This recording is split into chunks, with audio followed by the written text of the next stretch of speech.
சூது விளையாடணும்னு ஆர்வம் தர்மனுக்கு இருக்குது. துரியோதனுக்கு சூது விளையாட தெரியாது, நம்மளுக்கு சகுனி வச்சு விளையாடத்தை ஜெயிக்க முடியும் அப்படின்னு சூழ்ச்சியில் பண்ணி துரியோதன கையில் தாயக்கட்டை கொடுக்குறாப்புல, சகுனி கையில் கொடுக்குறாப்புல துரியோதனன். தர்மர் அதே மாதிரி என்னை கூப்பிட்டு கொடுத்துருந்தாருன்னா நான் விளையாடி ஜெயிச்சிருப்பேன். ஆனால் தர்மருக்கு சூது விளையாடணும் ஆர்வம் இருந்ததுனால எங்கே கண்ணம் பார்த்துக்குவானோன்னு நினச்சி சுற்றி முற்றி பார்த்து தெரியாத போய் உட்காந்தாரு.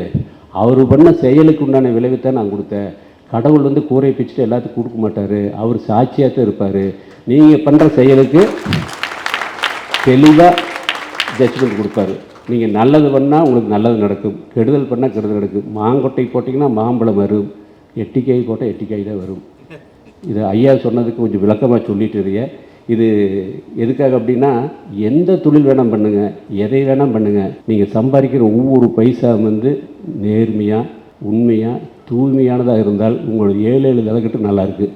இன்றைக்கி நீங்கள் நல்லா இருக்கீங்கன்னா உங்கள் முன்னோர்கள் நல்லா புண்ணியம் பண்ணங்காட்டி நல்ல வழியில் சம்பாதிச்சு காட்டி இன்றைக்கி இப்படி உட்காந்துருக்கீங்க. உங்கள் குழந்தைங்க நல்லா இருக்கணும்னு நீங்கள் என்ன பண்ணணும்னு முடிவு பண்ணிக்கிங்க.